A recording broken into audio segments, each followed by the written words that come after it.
प्यारे बच्चों, जैसा कि अपन बात करें यहाँ पर हस्तलिखित नोट्स में विज्ञान के संपूर्ण कोर्स जिसमें 6वीं क्लास के नोट्स अपन ने देख लिए। वन लाइनर क्वेश्चन जो ऑब्जेक्टिव क्वेश्चन थे विज्ञान के वो कंप्लीट देखें।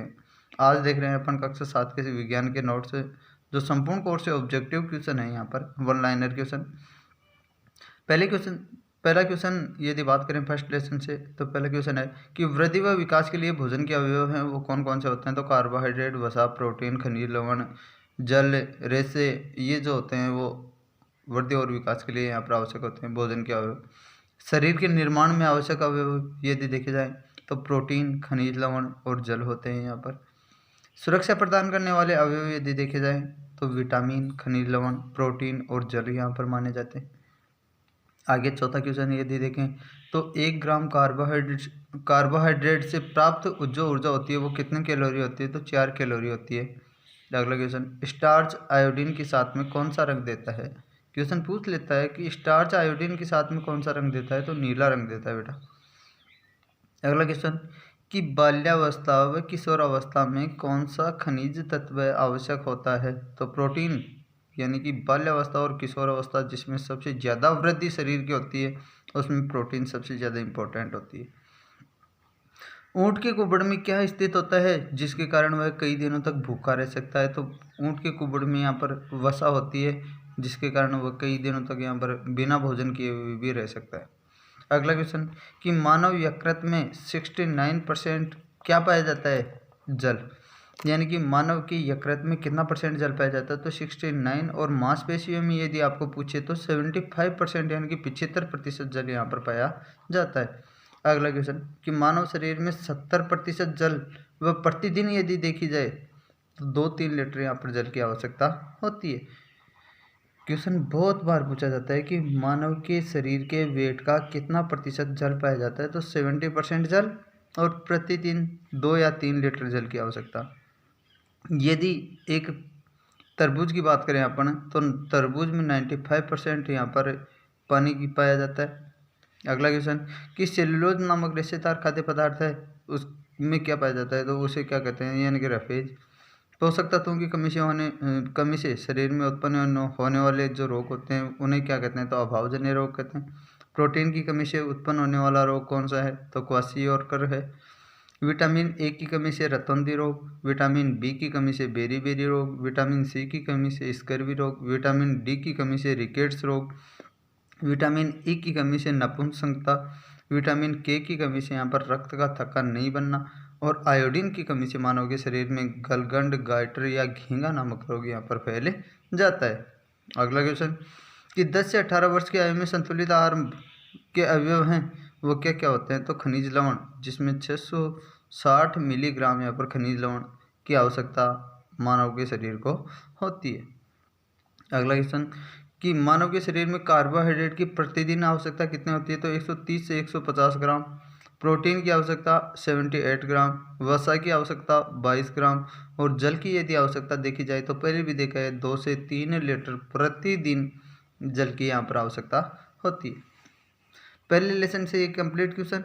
दूसरे लेसन से यदि बात करें तो दूसरे लेसन का पहला क्वेश्चन है कि जटिल खाद्य पदार्थों को सरल पदार्थों में परिवर्तित करना है वो कहलाता है, वो क्या कहलाता है। तो वो पाचन कहलाता है बेटा, याद रखना कि जटिल खाद्य पदार्थों को सरल पदार्थों में परिवर्तित करने की जो घटना होती है वो क्या कहलाती है। तो पाचन कहलाती है। अगला क्वेश्चन कि अमीबा जो होता है, अमीबा में अंगुली समान प्रवर्ध है वो क्या कहलाते हैं। तो उसके पादाप कहलाते हैं, जिसकी सहायता से गमन करने का काम, भोजन पकड़ने का काम भी वो करता है। अगला क्वेश्चन कि अमीबा में खाद्य कणों को पादपों द्वारा ग्रहण करने की क्रिया जो होती है वो क्या कहलाती है। तो एंडोसाइटोसिस कहलाती है। और जब भोजन अंदर ले लेता है तो खाद्य दाने में बिना पचा भोजन बाहर त्यागने की क्रिया है वो क्या कहलाती है। तो एक्सोसाइटोसिस कहलाती है। यहाँ पर याद रखना, भोजन अंदर ग्रहण करने की क्रिया एंडोसाइटोसिस और बाहर त्यागने की क्रिया एक्सोसाइटोसिस कहलाती है। अगला क्वेश्चन, गाय भैंस भोजन को जल्दी निगल कर कहाँ एकत्रित कर लेते हैं।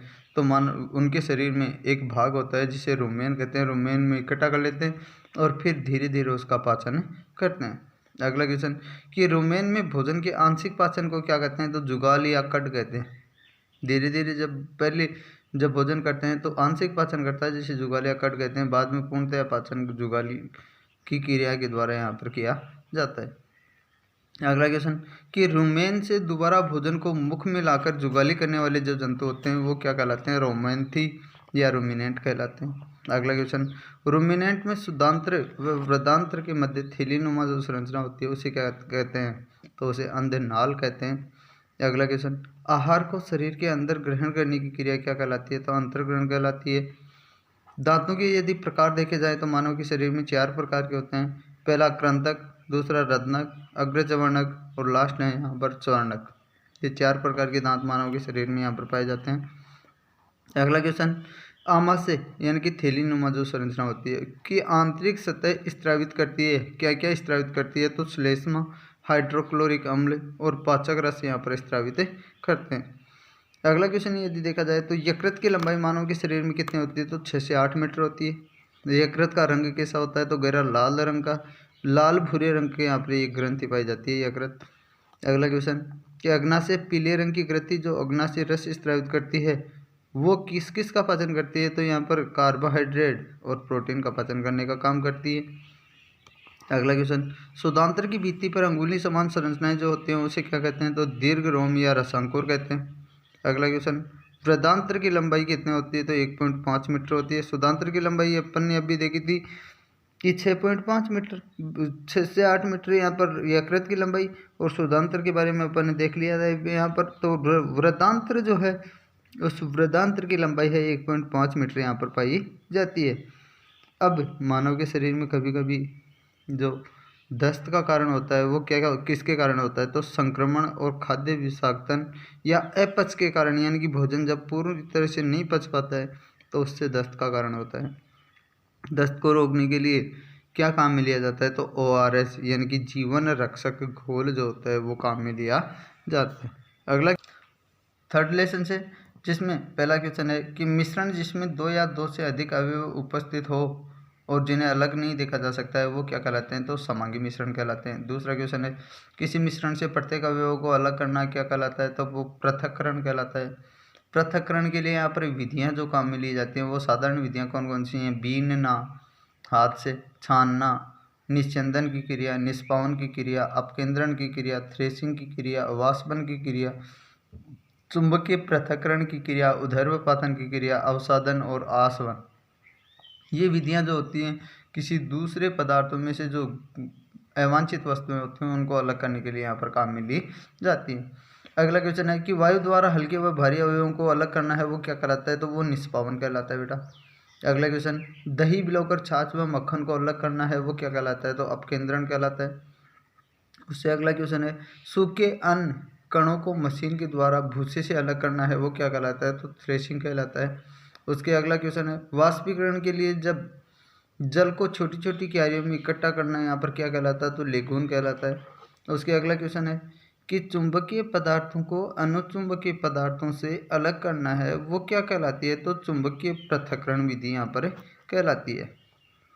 उससे अगला क्वेश्चन है कि ठोस को गर्म करने पर गैस और गैस को ठंडा करने पर ठोस में बदलना है वो क्या कहलाता है? तो ऊर्ध्वपातन कहलाती है वो क्रिया। उससे अगला क्वेश्चन है कि मिश्रण में भारी अवयवों के नीचे बैठ जाने की जो क्रिया होती है उसे क्या कहते हैं? तो उसे अवसादन कहते हैं।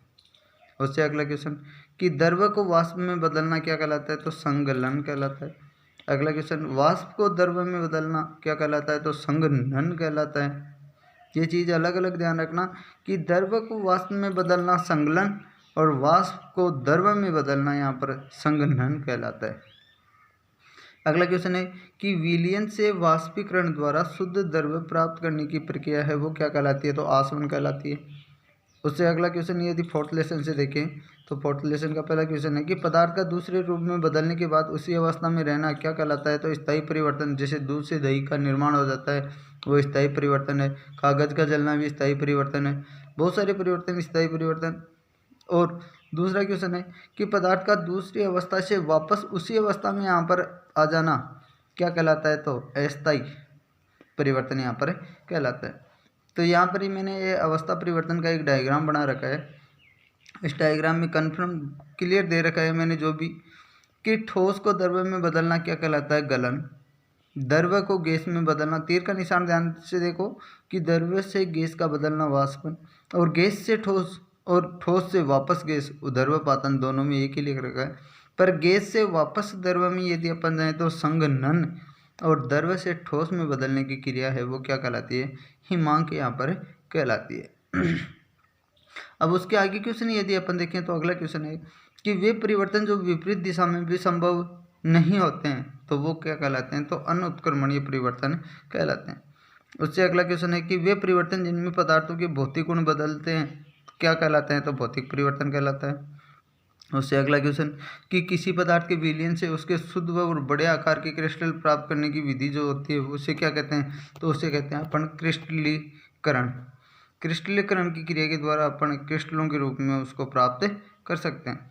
अगला क्वेश्चन कि परिवर्तन जिसमें पदार्थ का रासायनिक संगठन बदलकर नए रूप में बदल जाता है क्या कहलाता है, तो रासायनिक परिवर्तन कहलाता है। अगला क्वेश्चन है कि लोहे पर जंग लगने की प्रोसेस या प्रक्रिया जो क्रियाविधि होती है वो क्या है, तो Fe का मतलब है फेरस, उसके साथ में वायुमंडल में जो जलवाष्प होती है वो मिलकर और जल और ऑक्सीजन यहाँ पर मिलकर Fe2O3 यानी कि जंग का निर्माण कर लेते हैं।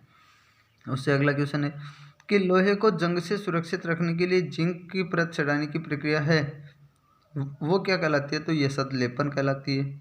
अगला क्वेश्चन, स्टेनलेस स्टील जो होती है उसमें क्या क्या मिला हुआ होता है, तो फेरस के साथ में कार्बन, मैग्नीज, निकल और क्रोमियम, ये धातुएं हैं वो मिला दी जाती है, उससे स्टेनलेस स्टील का यहाँ पर निर्माण हो जाता है। अगला क्वेश्चन है कि दिल्ली यानी कि कुतुब मीनार के पास महारौली का लोहा स्तंभ है उस पर आज तक जंग भी नहीं लगी है, याद रखना। तो ऐसा कौन सा स्तंभ है जिस पर जंग नहीं लगी है, तो दिल्ली कुतुब मीनार के पास महारौली का लोहा स्तंभ जो है उस पर जंग नहीं लगी है। उसकी ऊंचाई कितनी है, तो 8 मीटर ऊंचा, और उसका वजन यदि देखा जाए तो 6 टन यानी कि 6000 किलो है। अगला क्वेश्चन कि कटे सेव का रंग है वो बदलता है किसके कारण, तो आयरन ऑक्साइड के कारण यहाँ पर उसका रंग बदलता है। अगला क्वेश्चन है कि मेहंदी रचने का कारण है वो क्या क्या होता है, यानी कि मेहंदी में कौन से रसायन पाए जाते हैं, तो याद रखो मेहंदी में है क्विनोन, नेप्थाक्विनोन और लासोन, ये 3 रसायन पाए जाते हैं जो सूर्य के प्रकाश के संपर्क में आने के बाद में यहाँ पर उसका रंग है हाथों पर लाल या थोड़ा गहरा काला यहाँ पर हो जाता है। अगला क्वेश्चन, अमोनियम क्लोराइड का निर्माण है वो किस प्रकार होता है, तो एक क्षारीय पदार्थ अमोनियम हाइड्रोक्साइड NH4OH और दूसरा HCl यानी कि हाइड्रोक्लोरिक अम्ल, उन दोनों के मिश्रण जब होता है तो अमोनियम क्लोराइड बनता है, जिसकी धुआं यदि देखी जाए तो सफ़ेद धुएं के द्वारा उसको पहचान सकते हैं, और उसके साथ में यहाँ पर जल का निर्माण होता है। उससे अगला क्वेश्चन अपन देखेंगे लेसन नंबर 5 से। हाँ, तो लेसन नंबर 5 से पहला क्वेश्चन है अपना कि एसिड की उत्पत्ति लैटिन भाषा के किस शब्द से हुई है, तो याद रखना एसिड्स से हुई है, और उसका अर्थ क्या होता है, तो उसका अर्थ होता है बेटा खट्टा। अगला यदि क्वेश्चन पूछे, बहुत बार क्वेश्चन पूछा जाता है कि सिरके में कौन सा अम्ल पाया जाता है, तो सिरके में एसिटिक अम्ल पाया जाता है, सेब में यहाँ पर मेलिक अम्ल पाया जाता है, इमली में टार्ट्रिक अम्ल पाया जाता है, नींबू में साइट्रिक अम्ल पाया जाता है, टमाटर में एस्कॉर्बिक अम्ल पाया जाता है, और अंगूर में यदि देखा जाए तो अंगूर खट्टे और मीठे होते हैं तो उसमें टार्ट्रिक अम्ल यहाँ पर पाया जाता है।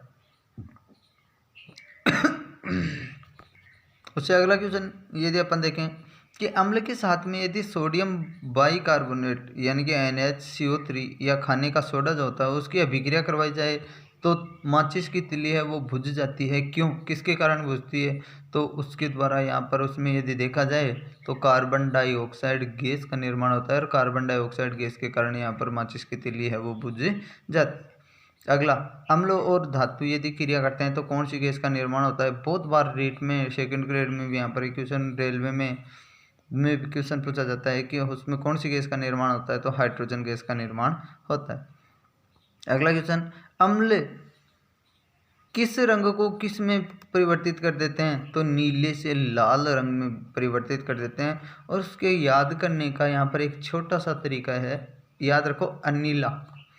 अनिला का मतलब ये देखें तो क्या है कि एक का मतलब अम्ल, और अम्ल क्या करते हैं नीले को क्या कर देते हैं यहाँ पर लाल, और उससे जस्ट विपरीत सारे जो होते हैं वो लाल को यहाँ पर क्या कर देते हैं, नीला कर देते हैं। ये भी क्वेश्चन पूछने लायक बहुत ही बढ़िया बार कई बार पूछा भी जाता है कि अम्ल किस पेपर को किसका यानी कि रंग परिवर्तित करते हैं, तो नीले रंग से लाल में, और सार हैं लाल से यहाँ पर नीला यहाँ पर परिवर्तित करते हैं।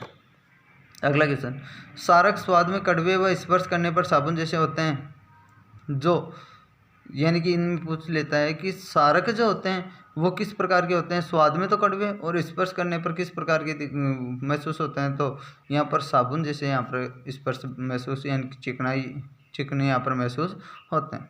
अगला क्वेश्चन, अम्लीयता व सारकता का परीक्षण किया जाता है, किसके द्वारा किया जाता है, तो वो सूचक के द्वारा यहाँ पर किया जाता है। क्वेश्चन पूछने लायक कि प्राकृतिक सूचक हैं वो कौन कौन से होते हैं, तो लिटमस और हल्दी हैं वो एक प्राकृतिक सूचक होते हैं। अगला क्वेश्चन, कृत्रिम सूचक कौन कौन से हैं, तो फिनोप्थेलिन और मेथिल ऑरेंज हैं वो कृत्रिम सूचक हैं। अगला क्वेश्चन, कि अम्ल और सार क्रिया करके किसका निर्माण करते हैं, तो लवण के साथ में जल का निर्माण करते हैं, और इसी अभिक्रिया को अपन उदासीनीकरण अभिक्रिया के नाम से भी पुकारते हैं। याद रखना, उदासीनीकरण अभिक्रिया किसे कहते हैं, तो अम्ल और सार की क्रिया के द्वारा लवण के निर्माण की अभिक्रिया जो होती है उसे क्या कहते हैं, अपन उदासीनीकरण अभिक्रिया कहते हैं। अगला क्वेश्चन बहुत इंपॉर्टेंट, जो सूत्र रासायनिक सूत्र हैं उन रासायनिक सूत्रों का निर्माण किस प्रकार होता है वो तो देखेंगे अपन बाद में, पर यहाँ पर पहले देखें तो यहाँ पर कुछ सूत्र दे रखे हैं, उनके नाम और उनके उपयोग शॉर्ट में मैंने लिख रखे हैं, जिसमें सबसे पहला है यहाँ पर सल्फ्यूरिक अम्ल। सल्फ्यूरिक अम्ल का सूत्र क्या होता है, H2SO4, जिसे अपन गंधक का अम्ल भी कहते हैं। इसके उपयोग यानी कि सोडियम सल्फेट बैटरियों, रंग, कागज और कपड़ा उद्योग जो होता है उसमें काम में लिया जाता है। अगला है नाइट्रिक अम्ल। नाइट्रिक अम्ल का फॉर्मूला है यहाँ पर HNO3, जिसे अपन सोरे का अम्ल भी कहते हैं। उसका उपयोग यदि देखा जाए तो अम्लराज, NH4NO3 यानी कि अमोनियम नाइट्रेट, पटाखे, TNT यानी कि ट्राई नाइट्रोटोल्यूइन, डायनामाइट के अंदर यहाँ पर उसको काम में लिया जाता है। अगला क्वेश्चन, हाइड्रोक्लोरिक अम्ल यानी कि HCl, जिसे अपन नमक का अम्ल कहते हैं, उसका काम क्या होता है, यानी कि यूजेज देखें तो टॉयलेट की सफाई और क्लोरीन का निर्माण करने में यहाँ पर हाइड्रोक्लोरिक अम्ल को उपयोग में लिया जाता है। अगला अम्ल यदि देखें तो एसिटिक अम्ल, जिसका फॉर्मूला है यहाँ पर CH3COOH यानी कि जिसे अपन सिरका भी पुकारते हैं। इसका उपयोग अचार, दवा, एसीटेट आदि के निर्माण में यहाँ पर काम में लिया जाता है। अगला क्वेश्चन, सोडियम हाइड्रोक्साइड यानी कि सार आ गए अपने। सोडियम हाइड्रोक्साइड का फॉर्मूला है NaOH यानी कि सोडियम हाइड्रोक्साइड। सोडियम हाइड्रोक्साइड का उपयोग देखो बर्तन सफाई और साबुन के निर्माण में, यानी कि कपड़े धोने के साबुन है उसमें ज़्यादा मात्रा में, और नहाने का जो साबुन होता है उसमें कम मात्रा में यहाँ पर सोडियम हाइड्रोक्साइड काम में लिया जाता है। अगला क्वेश्चन, कैल्शियम ऑक्साइड, जिसका फॉर्मूला क्या है, CaO यानी कि बिना बुझा हुआ चूना। उसका काम घरों की पुताई, अमोनिया निर्माण और लोहे के निष्कर्षण में यहाँ पर इसको काम में लिया जाता है। अगला सोडियम क्लोराइड NaCl यानी कि नमक, जिसका काम यदि देखा जाए तो भोजन और क्लोरीन के निर्माण में यहाँ पर उसको काम में लिया जाता है। अगला क्वेश्चन, सोडियम कार्बोनेट, जिसका फॉर्मूला है Na2CO3 यानी कि धावन सोडा, जिसका काम कपड़ों की धुलाई, जल की कठोरता दूर करने के लिए काम में ली जाती है। अगला क्वेश्चन, सोडियम बाइकार्बोनेट यानी कि NaHCO3 यानी कि खाने का सोडा, जिसका उपयोग बेकिंग पाउडर, ब्रेड और केक के निर्माण में यहाँ पर उसको काम में लिया जाता है। अगला क्वेश्चन, यानी कि ज़्यादा खाने से पेट में यहाँ पर दर्द चालू हो जाते हैं या उल्टी जैसा होता है, तो वो उसको दूर करने के लिए यानी कि पेट की अम्लता को कम करने के लिए यहाँ पर किसको काम में लिया जाता है, तो मैग्नीशियम हाइड्रोक्साइड यानी कि MgOH2, जिसको अपन मिल्क ऑफ मैग्नीशिया के नाम से भी पुकारते हैं। क्वेश्चन पूछ लेता है कि मिल्क ऑफ मैग्नीशिया का रासायनिक सूत्र क्या है, तो MgOH2 या मिल्क मैग्नीशियम हाइड्रोक्साइड। ये तो पेट की अम्लता दूर करने में काम में आ गया, पर मिट्टी की अम्लता को दूर करने के लिए क्या काम में लिया जाता है, तो कैल्शियम हाइड्रोक्साइड यानी कि CaOH2 यानी कि कैल्शियम हाइड्रोक्साइड है वो काम में लिया जाता है। अगला क्वेश्चन छठवें लेसन का पहला क्वेश्चन है कि पीयूष ग्रंथि से स्रावित पिट्यूटराइन हार्मोन क्वेश्चन यहीं से पुटअप हो रहा है कि पीयूष ग्रंथि से कौन सा हार्मोन स्रावित होता है, तो पिट्यूटाइन हार्मोन स्रावित होता है। उसके कारण क्या होता है, तो शरीर की लंबाई में वृद्धि या बौनापन यहाँ पर हो जाता है। अगला क्वेश्चन, थायराइड ग्रंथि से कौन सा हार्मोन, तो थायरोक्सिन हार्मोन स्रावित होता है। और आयोडीन की इसमें आवश्यकता होती है, यदि आयोडीन की पूर्ति नहीं हो तो उससे गलगंड, गाइट्रे या घेंगा नामक रोग यहाँ पर फैल जाता है। अग्नाशय ग्रंथि से कौन सा हार्मोन स्रावित होता है, तो इंसुलिन हार्मोन यहाँ पर स्रावित होता है। उससे रोग जो होता है वो मधुमेह रोग यहाँ पर फैलने की संभावना होती है। अगला क्वेश्चन, एड्रिनल ग्रंथि मानव के शरीर में, तो उससे कौन सा हार्मोन, तो एड्रिनलिन हार्मोन, जिसे अपन संकटकालीन हार्मोन भी यहाँ पर कहते हैं। क्यों कहते हैं उसका रीजन मैं आपको बता दूं। यदि तुरंत अपने को संकट महसूस हो रहा है तो उससे लड़ने की क्षमता प्रदान करने का काम जो होता है वो एड्रिनल ग्रंथि और उससे स्रावित होने वाला हार्मोन एड्रिनलिन हार्मोन जो होता है वो सहयोग करता है। इसी कारण इसे अपन संकटकालीन हार्मोन भी कहते हैं। अगला क्वेश्चन, थाइमस ग्रंथि से कौन सा हार्मोन, तो थाइमोसिन हार्मोन यहाँ पर स्रावित होता है। वो जननांगों के विकास में सहायक होता है और रोगाणुनाशी होता है यहाँ पर। अगला, पीनियल ग्रंथि से कौन सा हार्मोन, तो मिलेटोनिन हार्मोन जो होता है वो स्रावित होता है। वो एक जनन हार्मोन यहाँ पर होता है। छठवें लेसन के बाद में अगला लेसन यदि देखा जाए तो वो 7वां लेसन है। उसमें से पहला क्वेश्चन कि 11 से 18-19 वर्ष की आयु में शरीर में अनेक परिवर्तनों की जो घटना होती है उसे क्या कहते हैं, तो उसे किशोरावस्था कहते हैं। यानी कि मानव का शरीर की वृद्धि पूरी तरह से यदि देखा जाए तो सबसे ज़्यादा वृद्धि है यहाँ पर 11 से 18-19 यानी कि टीन की एज में होती है। और टीन का मतलब होता है 13 to 19, 13 से 19 मुख्य रूप से। तो यहाँ पर ये किशोरावस्था यहाँ पर कहलाती है। सरल जीवों से जटिल जीवों की उत्पत्ति व विकास है उसे क्या कहते हैं, तो उसे जैव विकास कहते हैं अपन।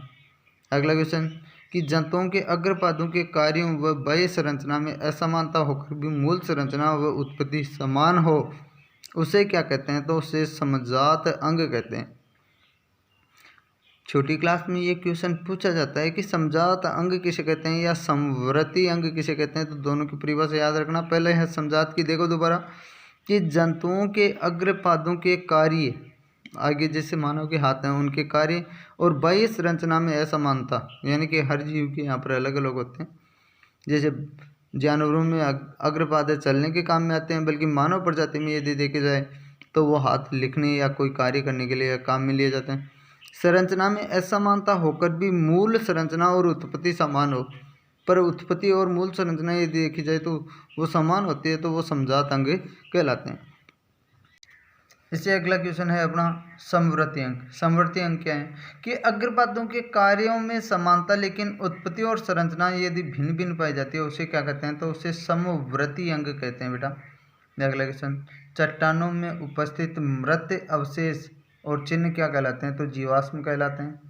उससे अगला क्वेश्चन, मानव अवशेषी अंग कौन कौन से हैं, तो बाह्य कर्ण पेशियाँ। ये क्वेश्चन बहुत बार पूछा गया है कि मानव के शरीर में अवशेषी अंग कौन कौन से हैं, तो बाह्य कर्ण पेशियाँ, निमेषक पटल, पुच्छ कशेरुकी और कृमि परिशेषिका, ये मानव के अवशेषी अंगों में यहाँ पर आते हैं। अगला क्वेश्चन कि समुद्री मछली है उसमें आँख जो होती है वो अल्प विकसित यहाँ पर पाई जाती है। अजगर जो होता है उसकी पशपाद की अल्प विकसित यहाँ पर क्या पाई जाती हैं, अस्थियाँ पाई जाती हैं। अगला क्वेश्चन, मछली का हृदय है उसमें कितने कोष्ठ पाए जाते हैं, तो 2 कोष्ठ पाए जाते हैं। मेंढक के हृदय में कितने कोष्ठ, 3 कोष्ठ, जिसमें पूछ ले आपको कि कितने आलिंद और कितने नीले होते हैं, तो याद रखना कि 2 आलिंद और 1 नीले पाया जाता है। सर्प में यदि देखें तो सर्प में 2 आलिंद और 2 अपूर्ण नीले यहाँ पर पाए जाते हैं, बल्कि मनुष्य का यदि देखा जाए हृदय तो उसके 4 कोष्ठ होते हैं। 4 कोष्ठों में 2 आलिंद और 2 नीले होते हैं जो संपूर्ण यहाँ पर विकसित होते हैं। अगला क्वेश्चन यदि अपन देखें तो अगला क्वेश्चन है कि जंतुओं का भ्रूणीय विकास उसके जातीय विकास को दोहराना है वो क्या कहलाता है, तो वो पुनरावर्तन यहाँ पर सिद्धांत कहलाता है। उसके आगे यदि अपन देखें तो अगला क्वेश्चन है एवीज व रेप्टिलिया वर्ग के बीच की कड़ी है वो क्या कहलाती है, तो आर्कियोबैक्टीरिया यहाँ पर कहलाती है। आर्कियोबैक्टीरिया के बाद में अगला क्वेश्चन यदि देखें तो अगला क्वेश्चन है कि जैव विकास सिद्धांत है वो किसने दिया था, तो लेमार्क, डार्विन और ने यहाँ पर दिया था, जिसे अपन उत्परिवर्तन का सिद्धांत भी यहाँ पर पुकारते हैं या उस नाम से भी अपन जानते हैं। उसके आगे क्वेश्चन है, लेमार्क ने उपार्जित लक्षणों की वंशागति का सिद्धांत किस पर किया और कब किया? तो सन 1809 में उपार्जित लक्षणों की वंशागति का सिद्धांत जो है उस पर अध्ययन किया। और किस पर किया? तो जिराफ पर यहाँ पर यह प्रयोग किया था। फिर अगला क्वेश्चन पूछता है कि उत्परिवर्तन का सिद्धांत किसने दिया था? तो हुगो डे व्रीज एक वैज्ञानिक थे, उन्होंने यहाँ पर इस सिद्धांत के बारे में यहाँ पर बताया था। और किस पर? अचानक वंशागत जो लक्षण होते हैं उसमें परिवर्तन जो होता है उसी के बारे में उन्होंने बताया था। अगला क्वेश्चन है कि उत्परिवर्तन के साधन हैं वो क्या क्या हैं? तो mustard gas, nitrous gas, phenol, X किरणें, बीटा किरणें, गामा किरणें, ये जो होती हैं उनके द्वारा म्यूटेशन यानी कि उत्परिवर्तन अपनी प्रकृति में धीरे धीरे यहाँ पर चालू हो गए। यानी कि ये ग्लोबल वार्मिंग जो है उसके कारण भी बहुत सारे उत्परिवर्तन यहाँ पर उत्पन्न हो रहे हैं।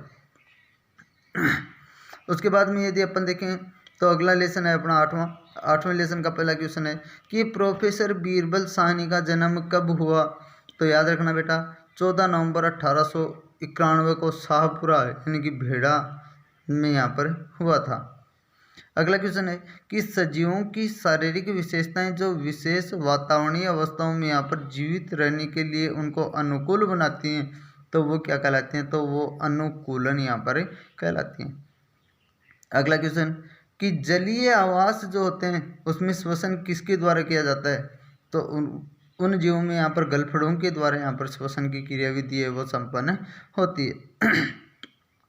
अगला क्वेश्चन कि तैरने में जो सहायक होते हैं उसमें क्या पाए जाते हैं? तो शरीर में उसके वायु कोष पाए जाते हैं जिसमें एयर बबल यानी कि एयर के कोष यहाँ पर भरे या हवा भरी हुई होती है जिससे वो आसानी से पानी में तैरने में सहायक होते हैं।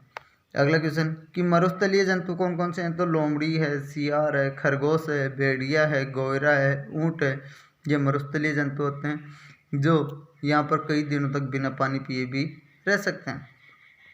आज का लास्ट क्वेश्चन यदि देखा जाए तो लास्ट क्वेश्चन है कि ध्रुवीय जंतु कौन कौन से हैं? यानी कि ध्रुवों पर यदि देखी जाए तो ध्रुवों पर बर्फ पाई जाती है और बर्फीले स्थानों पर रहने वाले जंतु सफ़ेद खरगोश, भालू, याक, मस्क बैल, रेंडियर और पहाड़ी बकरी, ये हैं ध्रुवीय जंतु होते हैं।